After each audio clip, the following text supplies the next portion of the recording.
afternoon. I'll officially call the meeting to order at 3:00 p.m. here on January 29th. I'd like to, before we get started into doing some introductions, I would like to acknowledge two new commissioners that we have with us today.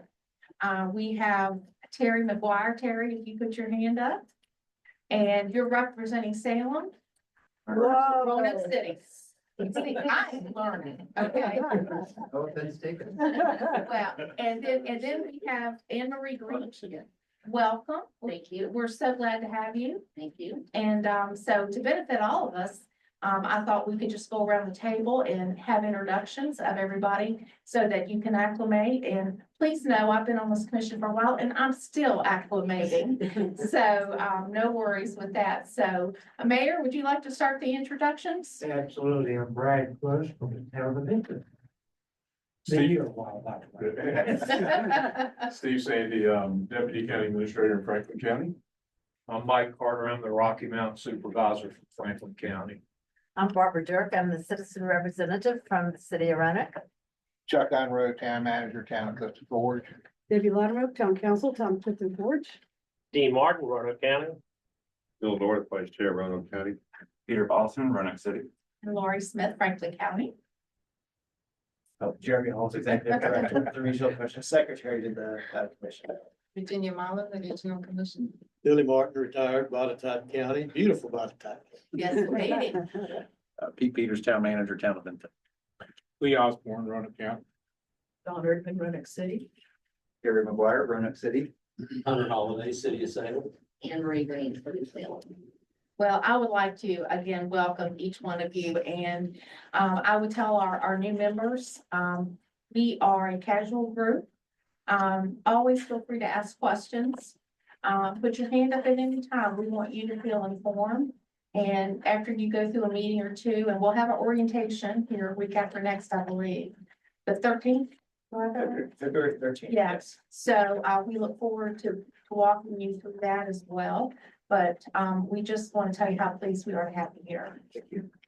Okay, second on the agenda is the approval of the consent agenda. As you'll see, we have items A through D with some enumerated items under D.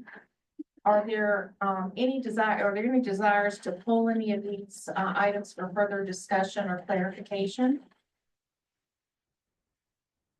Okay, hearing none, I will entertain a motion to approve. I'm sorry. A motion to approve the consent agenda as submitted. Move motion. Second. Thank you. All those in favor, please say aye. Like sign. And that carries unanimously. Thank you all very much for that. Okay, for my remarks, as your vice chair, just a few brief things. Our commission staff's been working very hard while the General Assembly has been in session and prior to on legislative items that have an impact on our localities and to the commission as a whole. So we've got a lot of gratitude to be given to our staff for all of that hard work. We have also been assisting and looking at funding for 220 study and assisting Craig County with a budget request to close a funding gap that they have relative to emergency radio tower project that's going on. So those are the things that have been going on with with Jeremy and his staff at that level. I'd like to take this opportunity to thank Phil North. Phil, we are very grateful to you for your participation and advocacy for the commission at the General Assembly. Hearing you at the TPO meeting just previous to this meeting. And then having you here, and I would ask, I think you're on the agenda for an update. Do we have one on at some point, Jeremy, for?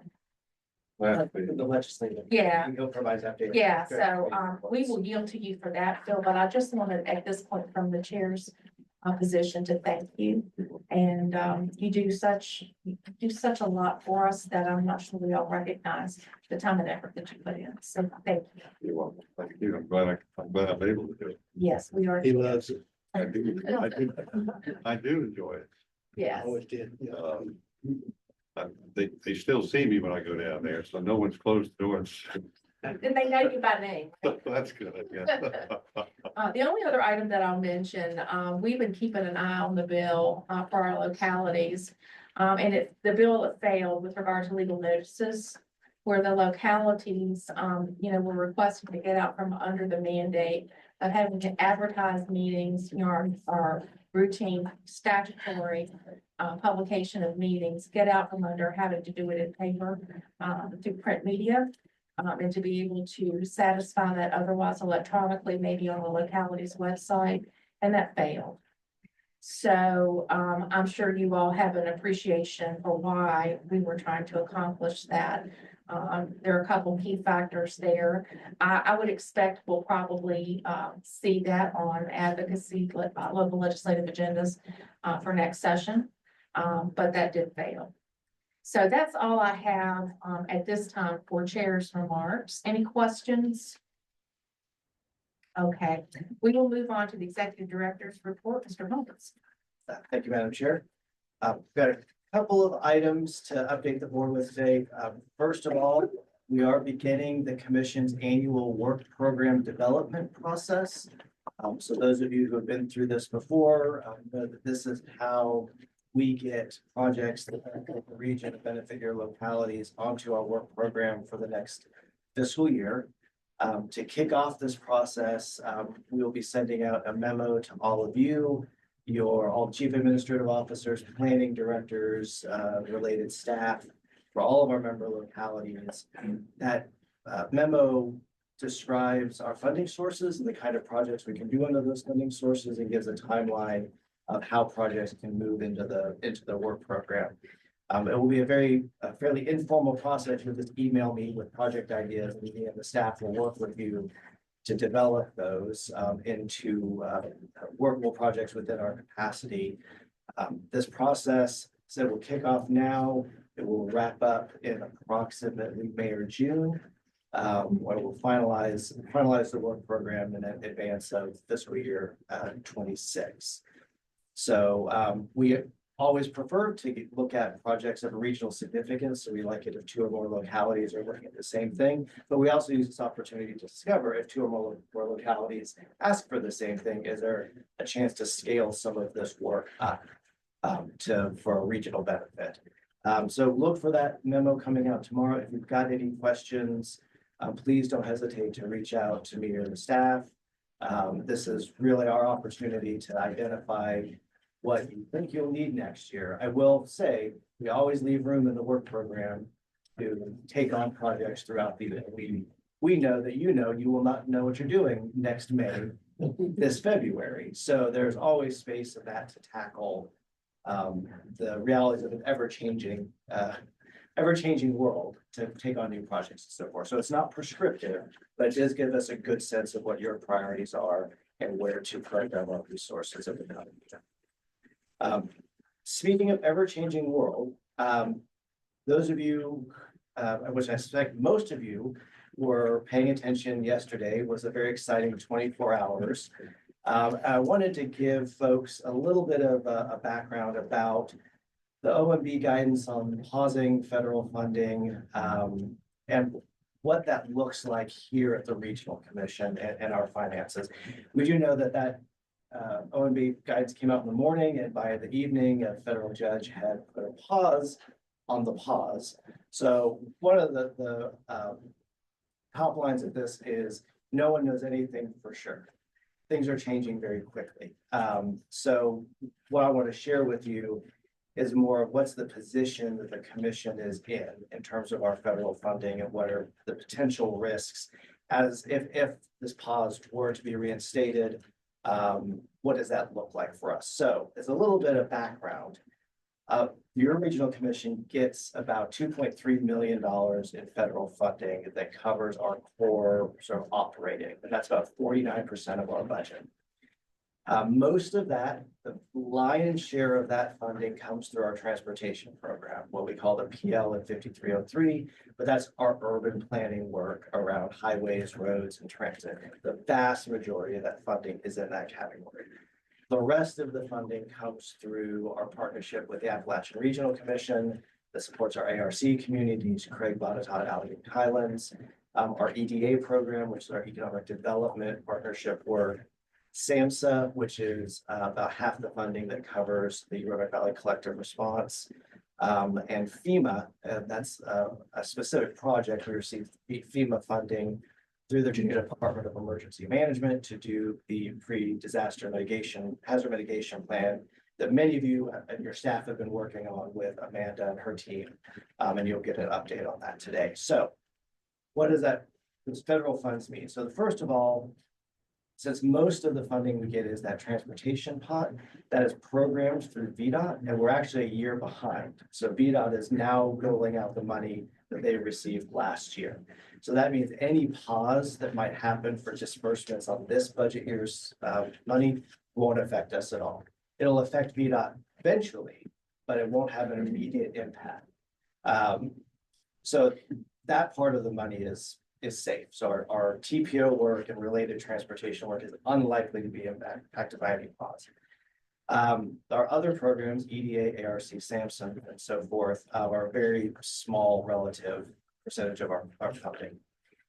I read the OMB guidance and I read the executive order that was attempting to sort of implement, and the guidance specifically references what's called Section 2 in the Unleashing American Energy EO. And what Section 2 is that kind of outlines what the administration's priorities are, and those areas include things like programs supporting diversity, equity, and inclusion initiatives, the Green New Deal, certain kinds of foreign aid, and things like energy and mineral rights on federal land. Is a very broad kind of description of those priorities. None of our EDA, ARC, SAMHSA funds interact with those areas anywhere. I'm sorry, I'm trying to, oh, they rescinded, okay. Well, so that's whole brand new news, so. Hot off the presses. So I'll proceed for, who knows what'll happen tomorrow, so I'll proceed anyways, just so you kind of know, since any federal action does have an impact on us. But none of those core planning administrative programs interact with any of those areas. So were there to be further discussion, we optimistically don't see there's going to be any particular challenge there.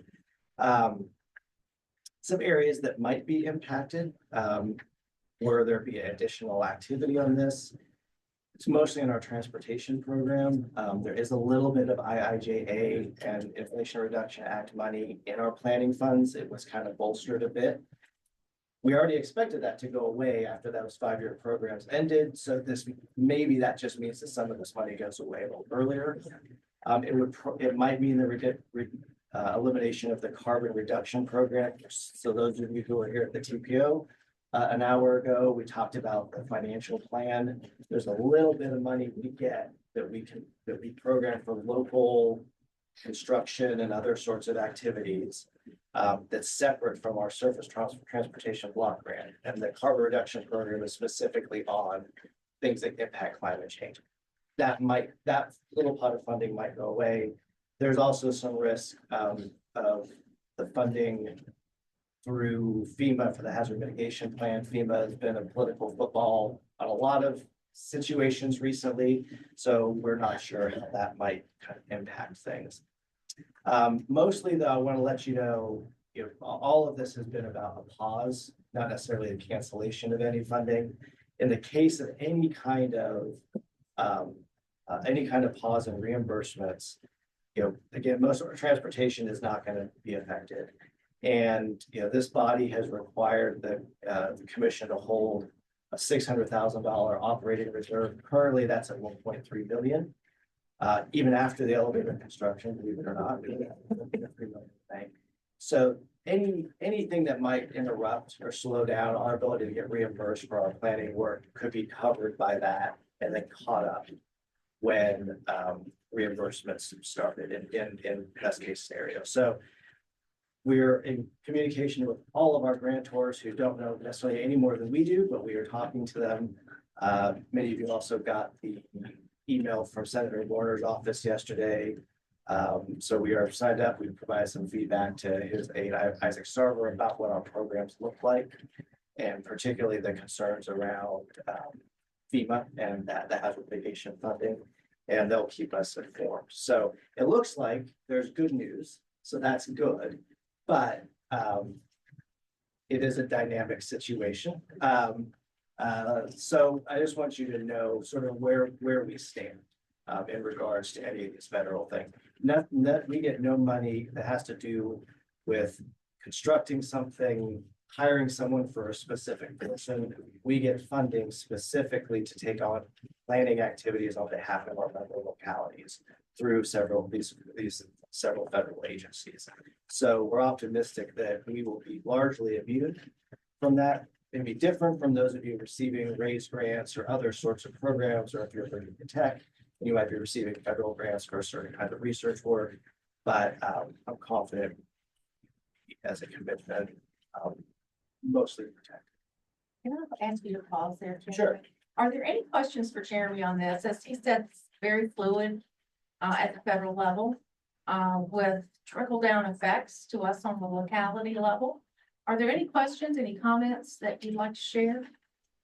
I'd like to share a comment. Those of you who don't know me, I'm also the president, CEO of the Council of Community Services, which is a nonprofit here in Roanoke. Half of our budget is federal funding. Yesterday, we were considering layoffs, stopping all service to clients. This is money that comes into this community and gets spent. And a lot of the city of Roanoke and the city was equally scrambling. It's millions of dollars when you add all the nonprofits and thousands of employees who be laid off, and probably hundreds or tens of thousands of clients who are not getting services. This is a huge deal. And thank God they presented it for them. And it may just be. Well, thank you for bringing that up. That point's well taken. You know, I know as a supervisor working for a locality, there are many things that we touch that we know through grants or through nonprofits specifically. It's keeping some of the burden off of taxpayers, you know, with the programs that are offered on a community basis. And these nonprofits do a valuable service with most of the time there's no ROI, you know, on any funding that they get for the community, even if you calculate it down to the local level to determine what that is. So this has far-reaching consequences. The recension is good for now. Do I trust it today? No. You know, who knows? But evidently the right conversations are being had in the right places to allow this recension to take place today. Are there any other questions, comments? Okay, Jeremy, I'm sorry to interrupt. No, I was, we'll make sure, and of course, if there's any other questions later, please reach out. Happy to talk about them. Two other quick items as Chair Smith mentioned, we do have the orientation coming up February 13th. That is, will be in person here or hybrid via Zoom. You should have got a registration link. If you did not, let me know. I do encourage those of you who have new elected officials on your boards and councils, even if they're not part of this body, I would encourage you to invite them to attend. A lot of people don't know what the commission and the TPO do.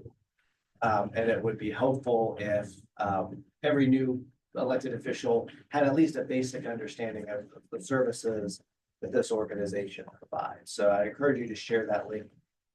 If you haven't, or if you need more from me to invite those folks to participate, please let me know. And then finally, speaking of new people, I do want to introduce the commission's newest staff member. And I failed to get the wall of it Sorry. when we did introductions. But Miss Curtis Jones, if you can stand up, please.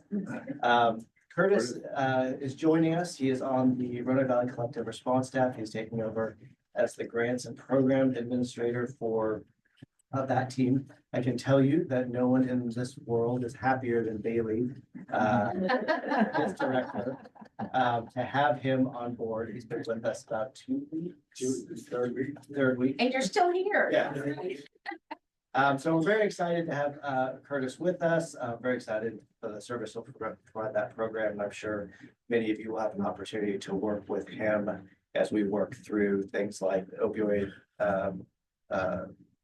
authority grants and other sorts of technical service. He'll be working a lot on program development and support for those activities. So make sure Welcome. y'all have a chance to be encouraged. So- can we just ask your staff? Yes, please, absolutely. I found it was an oversight. I apologize. This is the power behind the throne over here against this wall. Tara Mueller. Amanda McGee. Kevin Jenks. Bailey Medeiros. Curtis Jones. Brian Hill. Andrea Garland. Jonathan Stanton. There you go. Thanks, guys, for always being here to support us. We greatly appreciate it. We value what you bring to the commission, without a doubt. Okay, Jim, And that's it for me. does that conclude? Yes. Okay, any questions for any segments of Jeremy's report? Okay, we'll move on. The next thing, Jeremy, I might get you to, I know that we had in our packet an executive committee report. Because in December, and Jeremy can probably explain this a lot better than I, things got a little sideways. With the commission meeting, we did not have quorum. And Jeremy, I know we've gotten the detail around the provisions. Yes. Did you want to just topically overview this? Yeah, I'll briefly summarize. So had intended to bring this before the commission in December, but with the lack of quorum, it turned into an emergency executive committee meeting. The executive committee had already reviewed and approved the budget revision. So this is our chance to bring this to you for the full board approval. We always go through a budget revision and update process about mid-year. We accelerated that this year a little bit because with so many staff changes and some general assembly action during the budgeting process last year, we didn't really have as clear a picture of what the budget would look like before we brought that to you last spring. So in your packet, I believe it is page 71. You've got the staff report that sort of summarizes the major changes in the grant, which is basically there were no significant changes. We eliminated a position to be able to fund some additional increases in salary for existing staff, but that actually basically zeroed out. The eliminated position covered a much needed market adjustment to bring our existing staff up to parity with their skills and abilities. Let me highlight some other, one of the things the budget had not included was that the General Assembly did give us a $25,000 increase to our budget last year that is intended to be a 2-year, last year and this coming year, one-time 2-year increase to our core operating budget. So this new budget includes that additional $25,000. And then there's just a number of other kind of contract and related adjustments to the budget, but nothing significantly changed in our core operations. No new money, significant new money came in or out. So this just caught up basically the categories to accurately capture our contract line items, staff wages, et cetera. A little bit extra did come out of our contingency fund to cover some additional expenses on the elevator. But that's well within reason. So I'm happy to answer any specific questions you might have about these items. I'll do my best to answer them. If I can't answer them, I'll get you an answer later, but I'm happy to field any questions anyone has. See, we all get a raise.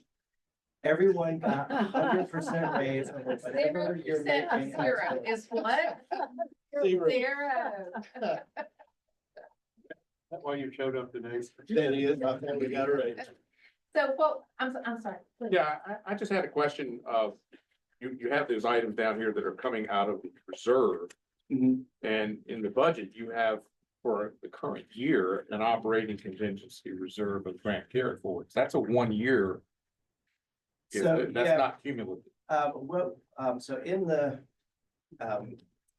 annual budget, this is particularly for the federal, like our PL funds in particular, we're allowed to carry over whatever we don't plan on spending. Some of the other federal programs we set back. So that line item is capturing what this year we don't have programmed and will go into the carryover for next year. The operating reserve is more about our investment account. And which is, we can use for everything. that PL carryover is, the operating reserve, but that can only go to future PL projects. What we usually do is we hold that money and things like, the long-range plan update or things that might require future consultant expenses. That's what's capturing the carryover that builds up to fund, those kinds of future activities. Does that make sense? It does. So but the reserve that this is coming out of is not really reflected here. That would be in the balance sheet, correct? Correct. Okay. Does that make sense, Lee? Well, it makes sense. I used to see those numbers. I don't see them as regularly now. Yeah, and we can get, ask Sherry if we need a report out on that more often, but, I think we get it at least once a year. yeah, And I know the executive committee reviews it. yeah. Are you talking about the reserves or? Yes. Excuse me. Yeah, we can do, I mean, to the commission's pleasure. If you all want to see quarterly updates or what have you, we can certainly do that. And if there are other budgetary items that you'd like to see quarterly updates on, because I think, Lee, you make a very good point. We have, the budgets that are full attention at budget time. And then we get our monthly reports, of course. But if there are certain things that you all would like clearly articulated and delineated, then let us know that and we'll make sure that's included in the packets. Anything else? Dean, thank you so much excuse me, for bringing that up. Okay, so the executive committee has recommended that we adopt the proposed revised 2025 budget at our meeting today. If there are no other questions, I would entertain a motion to approve the revised budget as submitted. So moved. Okay, and a second by our friend over here. No, right? Stranger, yes. Yes. Okay, is there any further discussion or question on this? All those in favor, please say aye. Aye. All those opposed, like sign. That carries unanimously. Thank you all for that. Very much appreciated. Next item on our agenda, nominating committee report, Mr. North. Chair, on page 73 of your packet, the Regional Commission Nominating Committee met by Zoom on Wednesday, January 8th to consider nominations to fill the unexpired term of chair formerly held by Jim Wallace Salem. Lori Smith of Franklin County offered her name for consideration for chair, and Peter Volleson of Roanoke City offered his name for vice chair, assuming Ms. Smith was elected for chair. Having discussed the volunteers and received no additional nominations from the commission at that moment, the nominating committee recommends Ms. Lori Smith for the current unexpired term as chair and Mr. Peter Volleson for the current unexpired term as vice chair, both of which are about 1 year in term. With that said, are there any nominations from the floor that didn't make their intention known to the nominating committee at this time? Speak up or ever hold a peace. So the floor is open, as Mr. North said, for any additional nominations for the office of chair to fill the unexpired term of Mr. Wallace. Is there any volunteers? Don't be shy, people. I know how to step aside. Okay. With that said, then let's move on to vice chair. Peter Volleson was recommended for the current unexpired term as vice chair, taking the place of Ms. Smith. Is there anyone interested in that position? Speak up, forever hold your peace. Okay. If not, then the recommended action is to accept the recommendations of the nominating committee, Madam Chair. Thank you, Mr. North. We greatly appreciate your service and that of the nominating committee. Yes, sir. Move the nominations be closed and the slate recommended by the nominating committee be elected. Thank you so much. Is there a second? Second. Thank you, Billy. All those in favor, please say aye. Aye. All those opposed, like sign. And that carries unanimously. Thank you all for your confidence in me stepping into this role on a temporary basis with temporary underline and bolded.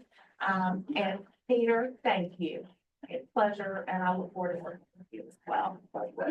Madam Chair, I will mention that the bylaws state the nominating committee will reconvene in April to consider candidates for chair and vice chair for the full 2-year term that will start, what, in November, December? Start with October. October. Yeah. So there you go. That's why I said temporary. All right, I'm good until then. Peter's good until then. And then we'll lean on anybody that really wants to step up and serve, of course. Let's look around the room. See if- But we are, I'm very grateful to Peter, and Phil and the nominating committee for this work.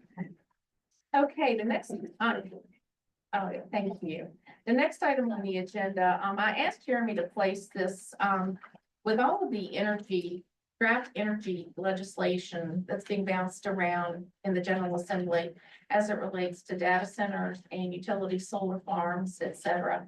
And the main emphasis that I have focused on a great deal was the threat to local autonomy in the localities. There were proposals to try to strip our ability to approve or disapprove of utility solar farms, and that autonomy has really been, threaten is a strong word, but there was a bill introduced last year, got referred to committee to form basically a commission on electric utility regulation. So if any, this was what was started with any utility solar farm that received a denial, it would be an automatic referral to this commission, and they could override the locality. That was where it was going to start. And my personal assumption was beyond that, I think the ultimate goal, in my opinion, was to shift utility solar farm approvals totally to the state level through the State Corporation Commission. And so there has been, as you can imagine, a lot of back and forth. The rural localities, which I represent one of them, we had a lot of trouble with there being any impeding authority on our local autonomy. So I've asked Jeremy if he would give us some remarks, opening remarks, and potentially some updates as to where we are. Sure. Thank you, Madam Chair. So as Chair Smith noted, that there's two sort of parallel but separate processes happening right now at the state level in regards to energy. So one of them is what Chair Smith just described with the state's desire to develop more energy in general, but certainly with a focus on meeting the state's renewable energy goals, largely through solar farms.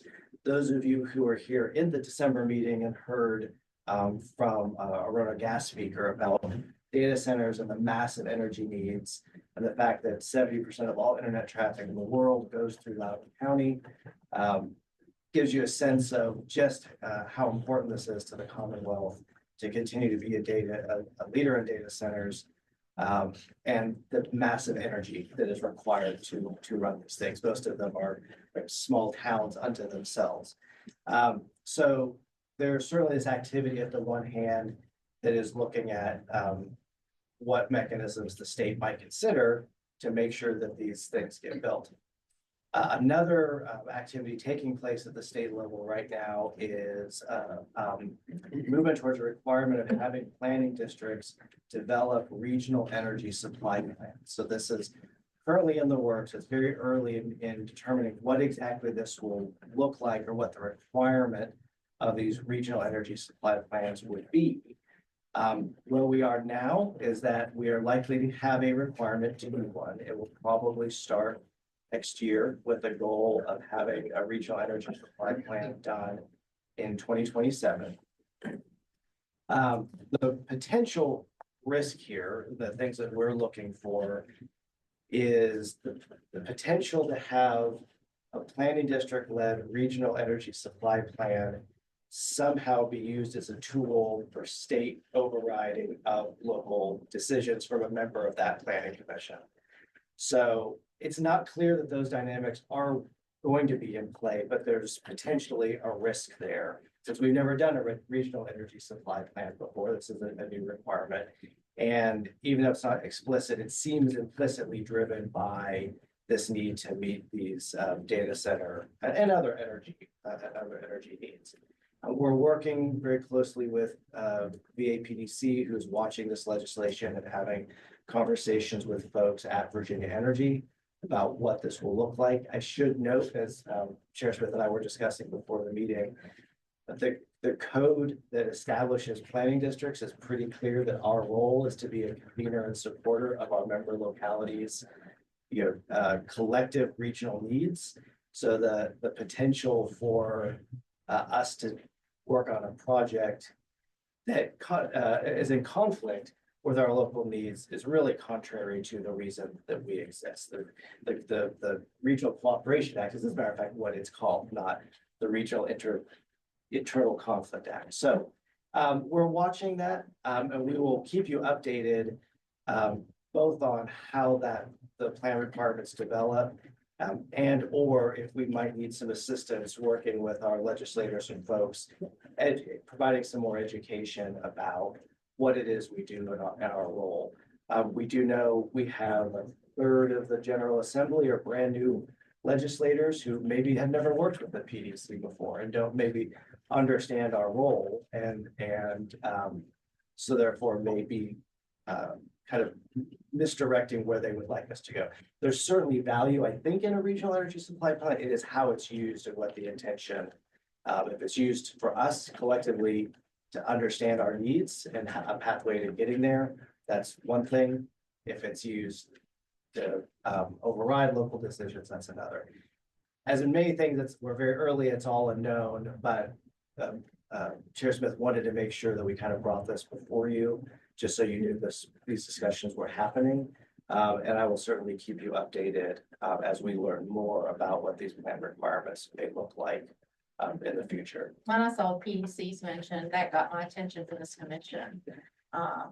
Moving into some uncharted territory. I understand there was some movement yesterday. I think that, both sides are trying to reach some compromise. My understanding from yesterday, and some of you may have this better than I, that there, at this point, the issue of local autonomy is being regarded as priority. And given what happened yesterday, I think what came out was that if there was a denial of utility solar farm from a locality, that the developer, the utility solar farm developer, could appeal to the circuit court. And then anything that's done on the local level in terms of denials, and I'm not sure about approval processes, but then would be reviewed by this Energy Regulatory Commission. And where I think the rubber's going to hit the road is whether this commission will have any codified statutory authority to do anything with their review of the local decision. And I think that's kind of where things are right now. It's very, very fluid. Mr. Sandy, am I getting this right? Are you up to speed on events? That's much I know about it right now. Okay. And so I think bottom line, I'm kind of preaching to the choir here, but this is all about compliance with the Virginia Clean Economy Act 2020. And my research has yielded me some things I didn't know, which is Northern Virginia is the largest data center location in the world now. And so back in 2010, I understand that Virginia offered up incentives to developers, various incentives, one of which got my attention, which was they would be charged no sales tax. And so we're talking money into the billions, as of, where we live today. And so I can't find anything that suggests that there was anybody watching on duty and watching the degree of capacity that was going to be projected and required of all these data centers coming in. I could be wrong about that. If anybody's more schooled on it, I would certainly love to know and be corrected on that. But so in my opinion, unconstrained and unfettered access to coming in to put a data center in and nobody watching that is where we are today. We've got an energy demand that is unlikely to be met, even with utility solar farms. I mean, I think nuclear's on the table, gas powered plants and so forth. So I think that we're going to be going through a maturation of a variety of things to meet the energy demands. But Virginia, in my opinion, has got to get a handle on how we are looking at incentives and if we're managing our capacities appropriately to keep Virginia well positioned to meet its demands. Does anybody have anything else on that? Let me just have a few comments. Please, please. Number one, Virginia imports 30% of its energy today. Yeah. And so groups like Energy Right, which is a politically, political action committee funded by the Conservative Party, PACs, various people in Virginia, goes around educating people in communities. We just got a solar facility, it's only 4 megahertz, it's about megahertz, I think it is, up on Benton Mountain, hadn't even been completely reviewed by the planning commission. It was approved by the planning commission, but the plans have been submitted and have been approved by the engineering department. So, and it's small, and you know, who would have ever thought it'd be up on Benton Mountain? It's not even really too flat piece of land, but it's right near the main line of a transmission line, which is what you need. Anyway, it's small compared to others. So, yeah, we're not in favor of the state telling us what we can and can't do. VACO isn't either. But we didn't know much about data centers. We didn't know much about solar, and we asked our legal department to do a white paper on each one of the topics. And I asked for that to be updated after this legislation session because it's going to be, you know, every year something's going to come up on it. So you just need to be up to speed so you can take that and look at it and read it no more than you did without having that resource of a white paper on the topic. But yeah, we don't have many data centers in this part of the state yet. I think Pulaski may have one down there or solar farm. So, but they're going to come because they overbuilt in Northern Virginia and Prince William and Loudoun. And, you know, the land up there is a lot less challenging than our land. But even with the sales tax exemption, which I think has an expiration date of 2050, I'm not sure about that. Irrespective, something needs to be done on that separately. But they're going to be coming, and they're going to locate where there's water sources, and they're going to locate where there's energy sources.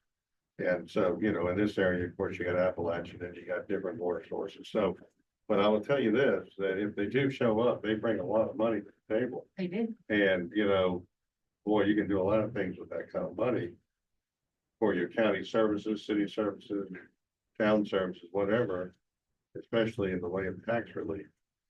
And so, I mean, Northern Virginia they woke up one day and said, gosh, we got so many of these, we don't have any place for housing. Well, it's because they didn't change the zoning when it was zoned for housing, but it was also zoned in part some of the agricultural land. It didn't say you couldn't put data centers in. So now they have a struggle with finding suitable housing. So it just came about so fast and furious. And to your point, it is the largest in the world. And so it's got its pluses, it's got its minuses. You just got to manage it, but we don't want people telling us what to do. No, and so again, State level. for purposes of our discussion on this today, was just to share some thoughts with you today, but really getting on your radar as a commissioner, that we will be trying to keep an eye on the involvement of PDCs as we move forward. And I'm sure that Jeremy will, of course, be keeping apprised of anything that starts to step outside the boundary of our statutory articulation of the code, to say for sure. Are there any questions or thoughts on this before we move on? Yes. At the VML conference, I went to sit in on the data storage. I don't know if any of y'all sit in on it as well, because I met with the guys afterwards, and but the amount of money that they generate, I mean, talk about Loudoun County, I mean, millions of dollars they have in surplus. I mean, unbelievable amount of money they have generated from the data storage centers.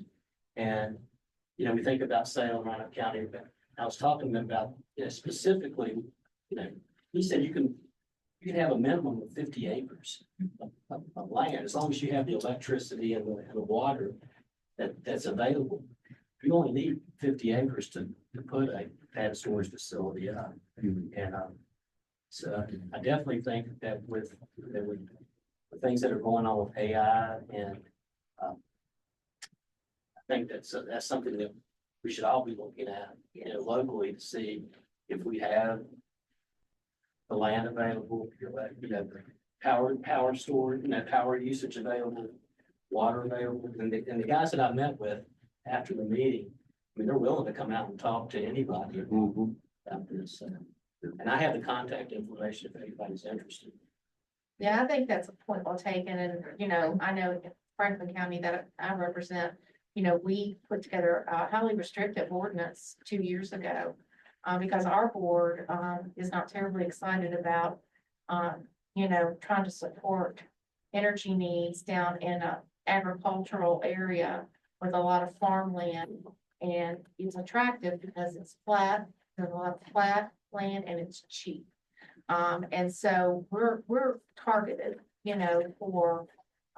for utility solar farms, and 3 of our 7 districts are unzoned.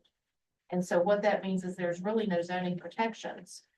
So there's all kinds of intricacies into this, but I thought that it would be germane for this commission.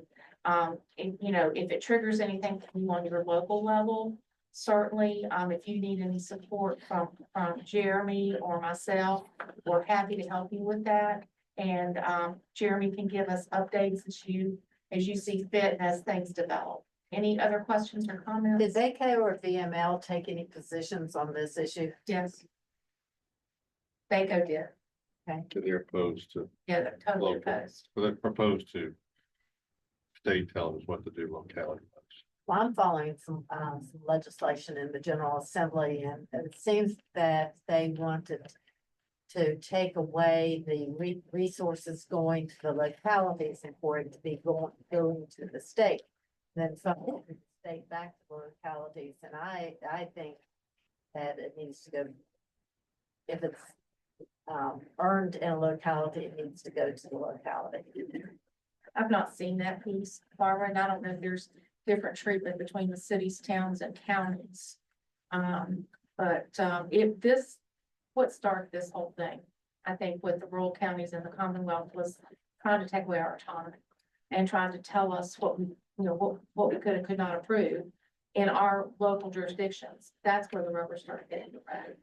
And then we all got educated on it and decided we needed to have a voice. And VACO certainly, through Joe Lurch at VACO, and he's got some podcasts, by the way, that are on the VACO website that probably would be very informative if you have time to look at those. So Barbara, I think probably there are variations of, and it's very fluid, obviously. And I appreciate your feedback and insight on that, Barbara. Thank you. Okay, we're going to move on to item number 8. Madam Chair, before you leave, Sorry. it might be good if we're looking for speakers at future meetings, if we slate show where give us a Zoom call and talk to us I've got, after they send. I've got an inquiry on our board does to bring him to a work session. So if we can get Joe, and if he can't make numerous visits down here, maybe it would behoove us to try to do something, a regional meeting, where we invite Joe in, to try to touch, our footprint, which is various localities at one time. So if you're interested in that, let us know. We certainly want to make sure, this year, one of the things that I would like to see done, is that we respond to your needs as commissioners for the things you're interested in and feel like you need to know to do your job. So please let us know those things and we will do our best to attract speakers to come to our meetings as we move through the year. Thank you for that, Mr. Miller. The next item is the annual project update for 2025. Jeremy? Aaron, we are going to turn this over. Amanda, we are Director of Community Development, is going to lead you through this. This is a very high-level overview of mid-year where we are on our work program. So we're going to talk about very briefly in each of our departments some of where some of the projects are, and then a couple highlights for projects that are either in process or completion. So particularly for those of you who are new to the commission, this will also be a good overview of some of the work that we undertake. And I will turn it over to Amanda. Yes, as Jeremy mentioned, I'm Amanda, I'm the Director of Community Development. So I'm going to start you off, but you will be hearing from all of our directors of programs. through this process. So next slide. So to start with our community development specific projects, oh, thank you, John. That was helpful. What we're gonna do today is we're kind of give you an overview of all our projects, and so this is a good example. And then we're gonna do a highlight on some of our most, the projects that we have the most questions about. So this is just a list of all of the projects that we have this year in community development, that are community development specific. So you see that some of these are completed, some of these are ongoing, and some of these have a little bit more detail. They're maybe going to start in this second half of the fiscal year. So the kinds of projects we do for community development include a lot of local technical assistance and then also some regional projects. So you'll see a pretty even mix there.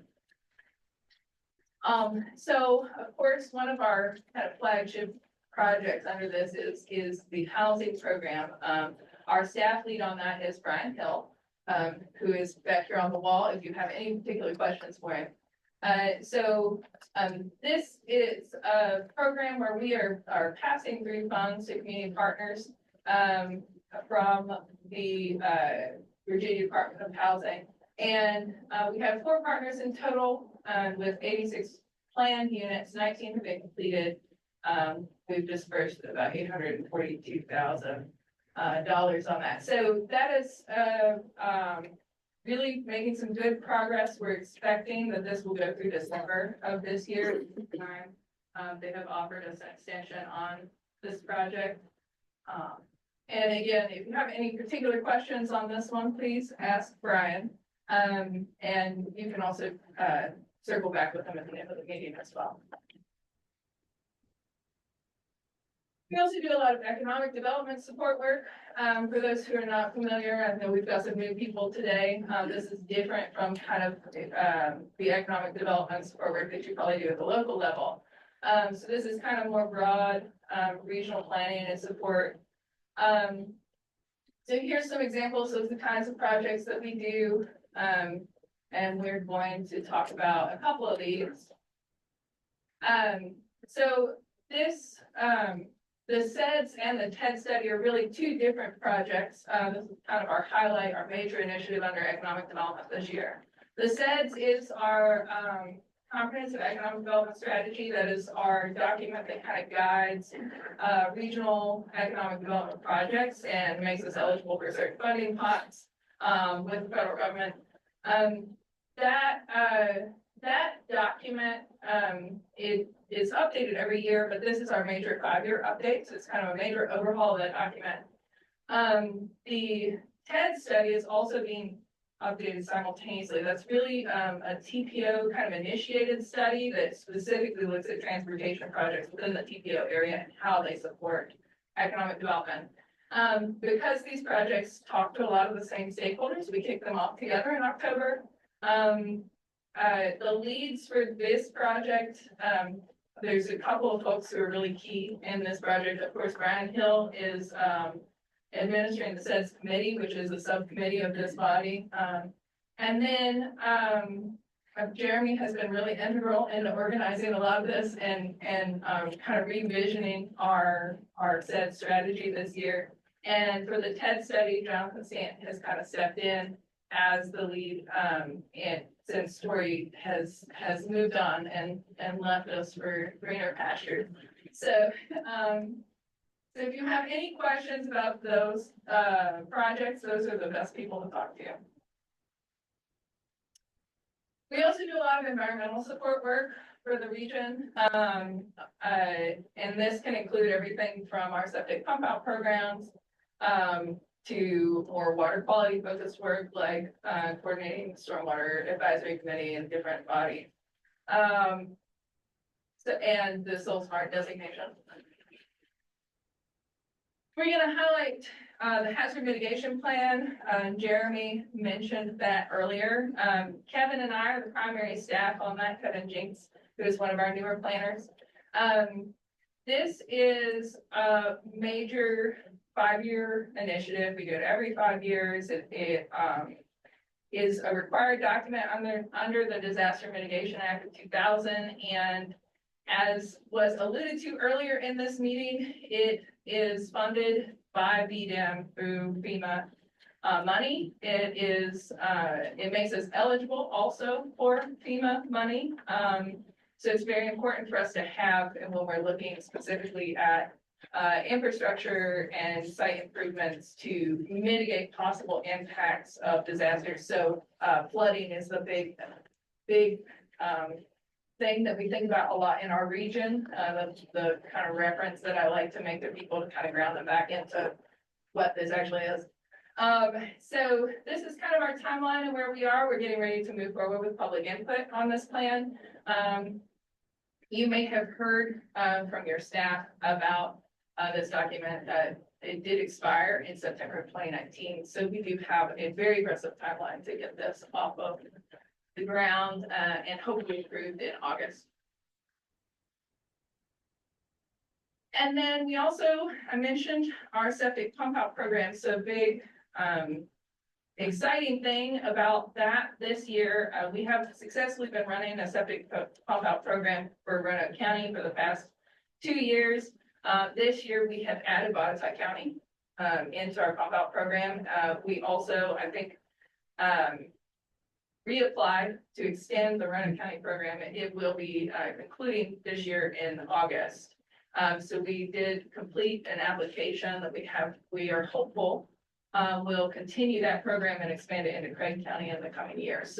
So lots of good momentum in septic pump outs. For those who are not familiar with why we might want to do a septic pump out program, this is a free to the homeowner program. We contract with the septic pump out provider, and they perform the pump out and invoice us. So everything, all the money comes through our offices.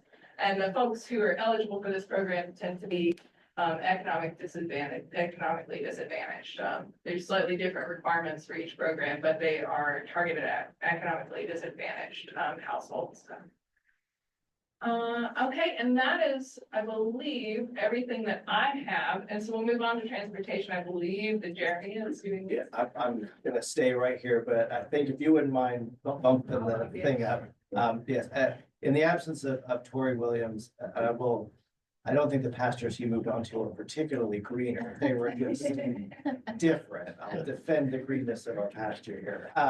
But here's some of the work that we're undertaking at the Commission's transportation program. You'll notice a lot of these activities are via the TPO, so they are really focused on the urban area. Several of these, you know, the STBG program, the TIP, those sorts of things are the ongoing regulatory work we do to manage the region's urban transportation program. There's a couple of additional regional projects that are starting up. The truck parking study, which will look at the demand for semi parking, which most folks have probably encountered semis parking in places that they really shouldn't. So we'll be looking at some of the ways to address that, and some other studies here in the urban core. This is a little bit of what's going on in the core. If you're at the TPO, you heard about some of this already through our STBG funding program. As a real quick overview for those of you who aren't at both, many of you are on both boards. I apologize for your very busy Thursdays as a result. But we manage as the TPO a pot of money. It's about $5 million a year that we can spend on local projects. Sometimes that is leveraged for smart scale projects, and sometimes that's spent directly on local work. So some of what you see here is just the process of managing and getting those dollars programmed and expended. We do also manage a counter program that is Amanda and her and John. Actually, I think John's mainly the counter guy now. He gets to go out on nice days and go to parks and clean spider webs out of our counters. But this is a really useful program. It is how we measure traffic on a lot of our greenways and trails. So there are counters that live in certain places, there are counters that move around. You usually towards the end of the year hear an update from Amanda on that data. But this is one of the main reasons we collect data as a region about who's using our greenways, who's using the Appalachian Trail, the McAfee Bow, and so forth. So the maintenance, making sure those counters are working, pulling the data off of those and providing analysis is a big part of what we do. We've been working with Allegheny County in the past on microtransit. We're about to start a project with Franklin County to look at microtransit, and that is innovative, using innovative technology to deliver transit services that don't necessarily look like traditional fixed route transit. Basically, think of it like Uber buses, where you can get on a phone and call a bus to you. So there's some work undergoing to set the stage for potential implementation funds. And we have some other groups that we participate in. We have the Bicycle Pedestrian Committee that works on advising on those kinds of activities in the urban area. We participate in the Transit Passenger Advisory Committee for the Greater Roanoke Transit Company and another other programs. And I think that's it for me. I'm going to turn this over to Andrea for our TDM program. Good afternoon. Excuse me. So this is a brand new PDM program that I spoke of on December. And I am the director of the PDM program. We have through this program, we do manage the computer assistance program, Drive Solutions. That is an ongoing annual program. We just completed in the fall an emergency ride home campaign, and we worked with GoFest, and we completed the Art by Bus campaign. Those are all projects that impact transit related and City of Roanoke related events. We also completed the TDM strategic plan, which is setting forward all the projects that we'll be working and updating you on the years to come. Another big thing we completed last year was our electric vehicle infrastructure implementation strategy. So that is ready, and we will be talking about that probably in a specific meeting later on. But if you do have any questions or need any information about it, do reach out to me. So that's kind of an overview. We also work with HUD in the City of Roanoke to provide bus shelters in neighborhoods, low-income neighborhoods for the City of Roanoke, and that project is ongoing, and we'll be happy to show with you the results of this year's campaign coming up. But one project I wanted to highlight, and I'm so glad I have your pictures. So if you didn't come, I had your picture. We partner with the Friends of Blue Ridge organization, a local nonprofit that supports the Blue Ridge Parkway. And they've been so grateful. This is our third year. For 3 years, we have been working with them on providing free bicycle parking, high quality bike racks that we actually design and produce on Roanoke and in the Roanoke area with local vendors. And very proud of this program and have impacted many of your local governments and local businesses. The applications are open right now. Through the end of February, we already have received about 10 applications, and really happy to report that we have the town of Rocky Mountain, Franklin County, Roanoke City Public Schools among our applicants. So if you do, not necessarily your house. So this picture represents one of the bike racks we gave away last year for the town of Clifton Forge. It is right in the main street. It's actually our first bike rack that we implement as staking a parking. Well, actually, we didn't take parking, but it is on the street. So it's an actual bike route, which is very forward thinking. And so very proud of that relationship and that partnership. They were great on picking up, delivering, installing, and supporting the program. So yeah, so if you know of a business, we kind of have extended it to talk to more businesses and nonprofits that might be benefiting from bicycle parking. Talk to me about it, and we do site assessments. We will help you out on identify what type of bike rack will be the best location. So that is my quick update for today. But if you have any questions, reach out to me. Thank you so much. Once again, I'm Bailey Medeiros, the director of the collective response, and I love sharing about the work that we do, this is just a couple really high level things that have been wrapping up or will wrap up soon. The first of which is our recovery ecosystem asset mapping.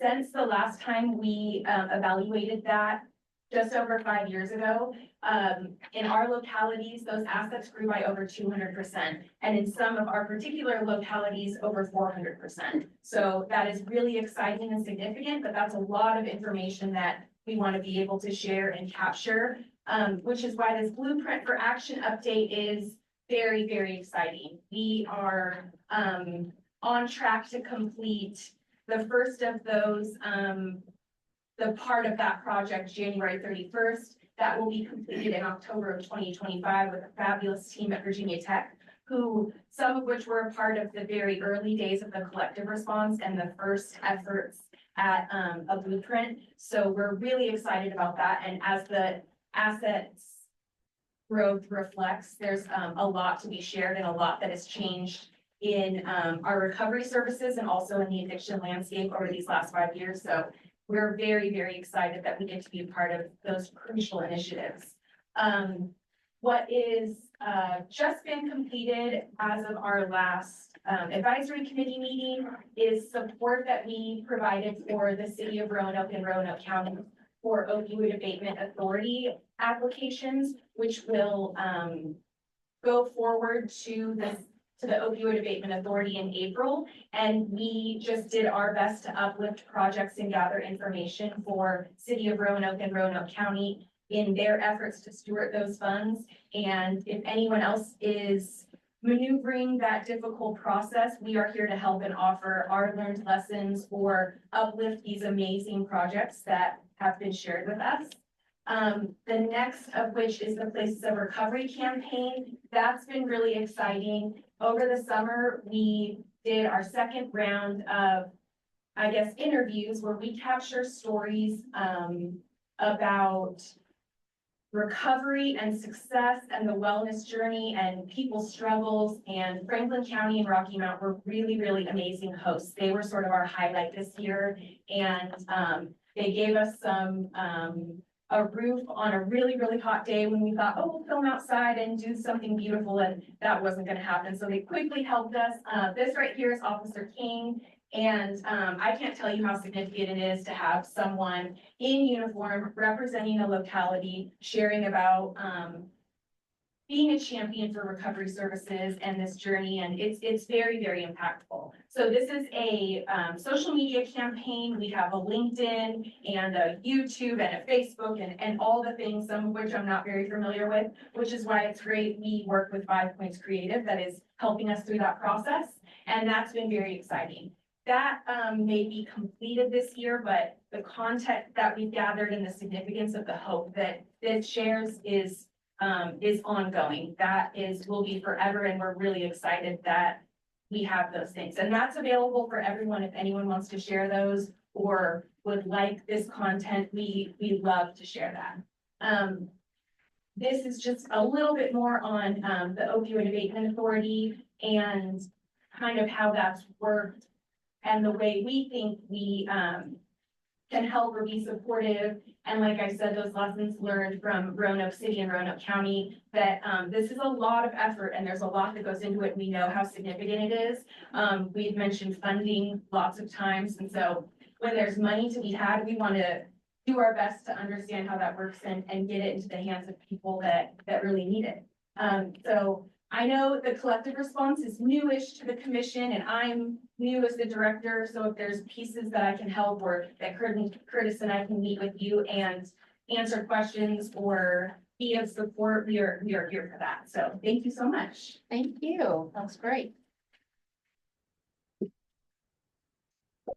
I just want to take a quick moment. Kara Smith was not joking earlier when she said that those folks are really the power behind the throne. So we get a lot of work done with a relatively small number of people. To again plug the work program process, we don't know what you need until you tell us. So most of these projects come from either direct project requests that you have sent us or just day-to-day conversations with you and your staff and helping to identify needs the development of full projects. So you'll receive more updates as they wrap up, but we just wanted to give you a sense of where are we as of January in the work program year, because things change in the work program that you approved, the maybe new or altered projects since then. So that's basically where we are. I'm happy to answer any questions, and staff is here to answer any questions now, but please feel free. Chair Smith asked that we will send this presentation out to all of you after the meeting. So if you would like to review that and then follow up on anything specific, please just let me know. So thank you. Sure. Does Brian have a report? Comprehensive economic development? So moving to committee reports. Oh, okay. Yeah. I thought we had delved into that somewhat. Okay. That was just our I'm project sorry. update. No. I'm sorry. But if we're ready to move on to committee reports, I'm happy to do that. Please. Okay. And I believe, yes, Brian does have, and again, for those of you who are new, the commission does hold a number of committees that do work on your behalf. And so this is our opportunity to highlight anything that has come out of those committees since the last meeting. This is not necessarily program updates, but specific committee actions, so you're aware of what's happening at that level. We won't always have committee reports every meeting. We have a couple today, so thank you. Well, in today's brick news, not to be confused with the Blue Ridge Innovation Quarter, but the Blue Ridge Interagency Council on Homelessness. The annual January point in time count was held on February 22nd. That's a big event that encompasses the entire region. It really looks a lot at the shelter locations in the city of Roanoke, with other areas, other facilities owned by, for example, the Alleghany Highlands CSB and others throughout the region, to get an accurate count of the homeless population. Those results will be compiled and released later this year and available. And then the other item, we mentioned some months back that the BRIC had been undertaking a governance charter rewrite, and so we're to that point where the Blue Ridge Continuum of Care, which is the combination of agencies that are providers, and that the BRIC is the governing board of. Looked at last week on the 21st and have recommended a governance charter to the BRIC. So that will be at their February 14th meeting that the BRIC will consider that.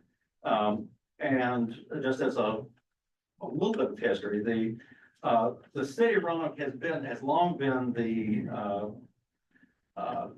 lead agency for the Blue Ridge COC. The commission has done a variety of things over the years, been involved with data collection, has hosted meetings, has done various different things. And the document that's under review and being forwarded is designed to a little better align the BRIC and the COC together. And in their functions, and then although the intent of the document is to illustrate that the BRIC and the COC are independent coalitions of agencies and or providers, the regional commission moving forward after this document adoption will continue to host meetings. We'll continue to have a seat on the board, and we will continue to support our local governments and encourage and promote them in their interests with the BRIC. So that's my report. Thank you so much, Brian. For those of you who don't know me, my name is Kevin Jenks, and I am doing a report on the ULIT committee.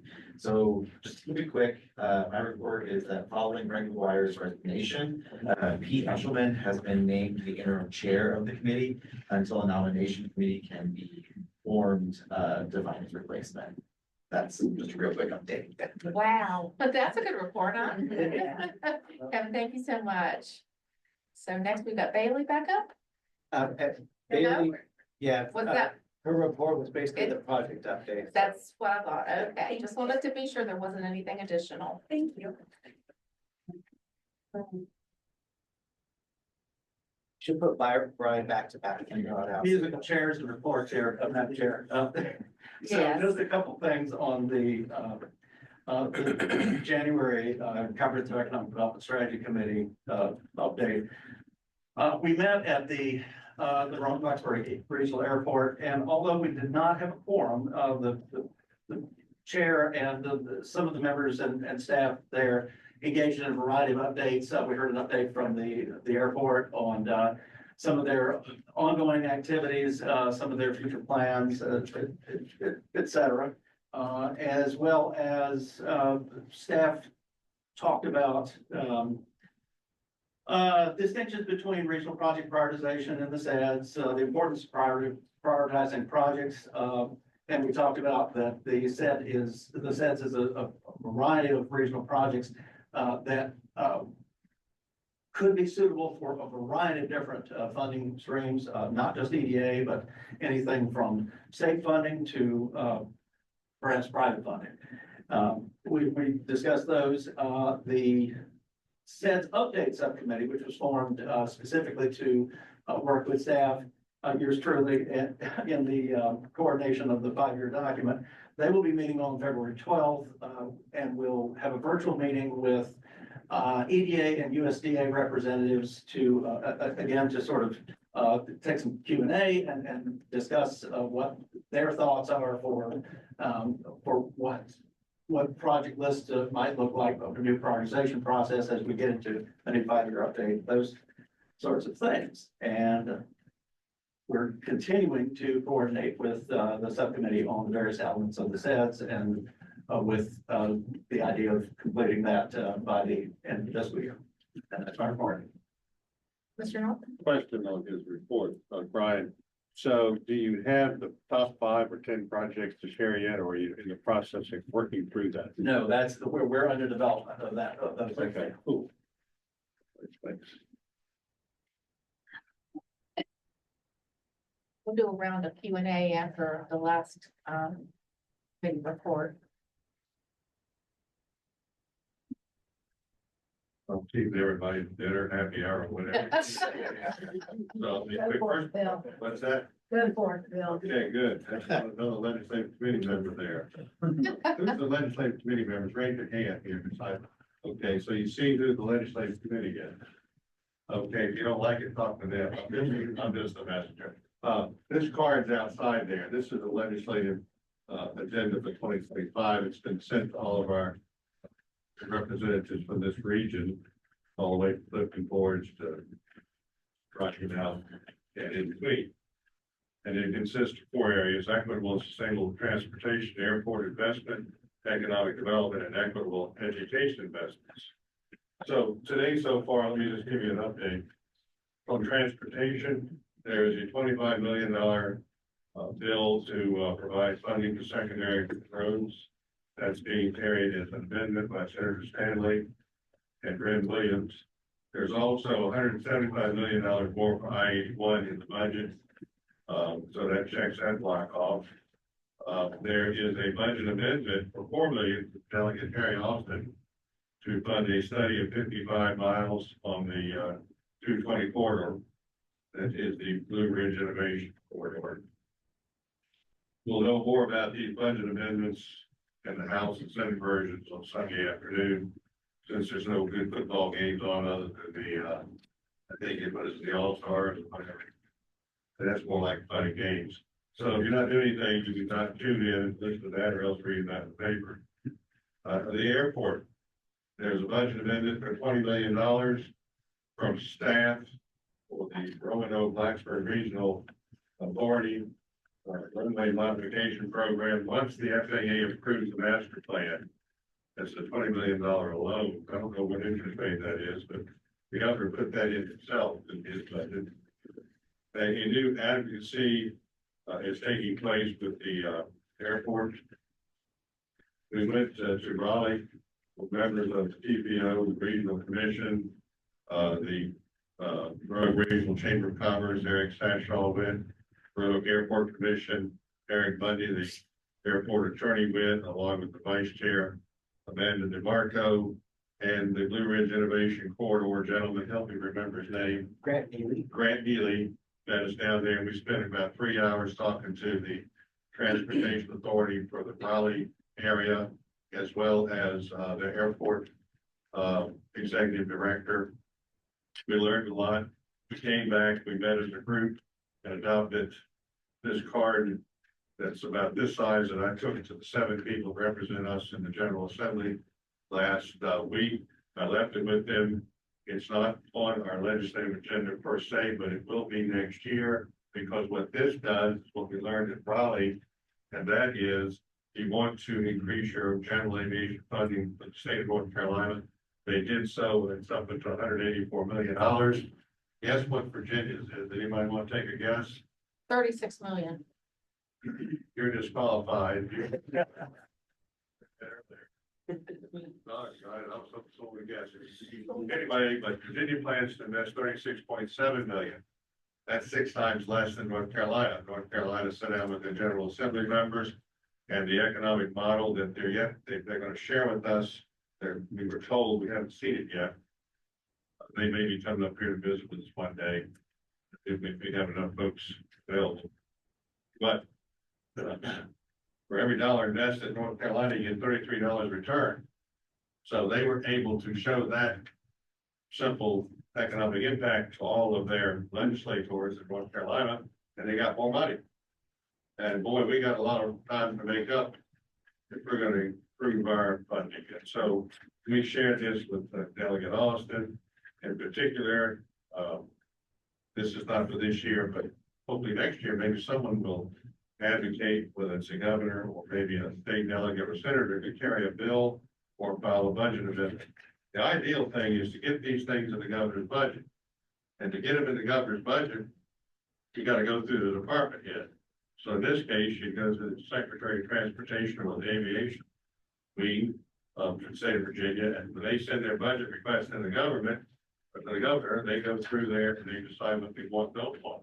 So if you don't make the governor's budget, then you go to Plan B, and that Plan B is to file a budget amendment. Well, we can't file it, but you got to go get a friendly delegate or a senator to file it, and usually you're advised to do so in both houses. That way, you've got 2 chances, and like for this funding, we'll find out if some of these budget amendments I talked about make it. Now, if you don't see it on Sunday, that doesn't mean it didn't make it. It may have been cut. It may have been cut from 4 to 2 and didn't make the top items. And we'll find out Monday and Tuesday with what they call the short sheets, which are short sheets, and they come out and are available. So you got to check 2 places: the first cut and then the short sheets, which is the second cut, to see if anything comes to be. We also wrote back in January 10th this year, I guess almost in a Rasul about the Virginia Business Ready sites. We support the $50 million that the governor is enhancing strategic site readiness for infrastructure expansion across the Commonwealth. One of the tracks, for example, Alleghany Regional Commission Center, for Woodhaven, the Summit View Business Park, and most recently Track 8 Roanoke Center for Industry Technology have qualified for these kind of grants. So additional state investment to expand this portfolio in this area is always welcome. Also, that we've invested in the region's innovation economy. Governor Youngkin passed $5 million grant to the city of Roanoke for the development of the wet lab facility in the city's innovation corridor, which kind of ties in well with our item in here concerning the biomedical life sciences research programs and ecosystems. And we also support anytime we can get money for the airport, as I already mentioned. So those are the budget amendments and the progress we've seen since we adopted this agenda, and the legislative agenda team will be meeting again probably in the late spring, maybe early summer. Certainly with the elections of the General Assembly, at least on the House side, we probably won't be able to nail down those delegates until after the election in November. And then we'll have to quickly move for appointments after the election when we know who's going to be returning to Richmond. On the Senate side, we can start talking to those folks sooner because they're not running for reelection this year. And then we'll have our 2026 legislative card, if you will, and so forth. And so I think I'm seeing some movement in progress with this card this year, perhaps a little bit more than maybe last year. So, you know, you get started, you get going, and pretty soon maybe you can have an impact on a few items at least. And everybody seems to like the cards. So when you go to Richmond, you might want to start collecting cards. Everybody around states using cards now rather than hand somebody a report, because they can look at it real quickly. And by the way, I would never encourage anyone to go to Richmond. They're in session without an appointment. That's right. And I would encourage your appointments to begin in the morning about 9 and be over with by 11 before they go to caucus. So if you go trucking down there with 5 or 6 people, goodness sake, split up your team so you can accomplish more in less time. Don't try to say 5 of you going the same, trying to see 6 people, because sometimes you get 15 minutes, sometimes 30 minutes, sometimes you get 5 minutes, even with the appointment. So you gotta really know what you want to say, who you want to say it to. And we did that in Roanoke County last week, and we covered all 7 people we had to visit with, but make the appointments starting in early December, before the session even starts in January. Ensure you get appointments, otherwise you'll be sitting outside like many people were, just to get maybe 1 or 2 minutes and a photo op. And that's another thing, make sure you get your photo op and stand in talking, because that's good fire to show your citizens you're advocating a vision. Any questions? I love doing this stuff. Thank Bill, you. we thank you so much again. Bill, what's the event on Sunday night that we're gonna be watching? It's On process. Sunday afternoon. Go on the General Assembly website. I haven't done that yet, but the money committees, I think, will meet at 1 or 2 o'clock. The money committees meet, the House Appropriations Committee, and then the Senate will have theirs. And that's when they present their budgets. Doesn't last very long, and then once they have done that, it gets released on the website.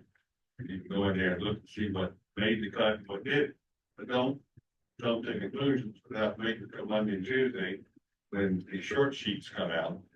And you can find them on the website too. And you can check the box to see if what you were looking for, advocate for, got it in mind. So we'll see, but that's on Sunday, and I'll be coming back from out of town Sunday. So unless my wonderful wife is driving and I'm on the iPad, well, I know what's going on. When I get back home to the house. Delegate Austin was concerned about monies for the Craig bought it by the same area. Yeah, I didn't see that amendment, but I'm looking for it. Yeah, he probably has some money in there.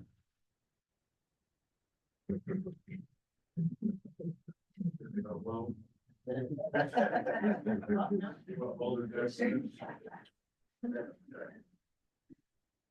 time's up, you gotta say. Yeah, I don't know how that's gonna fare out, but if you haven't, go on there and play around with it, pull up Alton's name, go in under the budget, the main menu. It pulls up, you see budget amendments, click on that, and then click on Alton, and it pulls up all the budget amendments. And by the way, that most everybody's got budget amendments. At least 5 or 6, some got more, so you don't ask, you don't get. But this is really just the time when you have to get along with the chairman, no matter what party they are, otherwise you may not get what you ask. Bill, we greatly appreciate all the work you're doing and facilitating this commission's legislative committee. Thank you very much. Thank you. I enjoy doing stuff. I know the way to reach for something.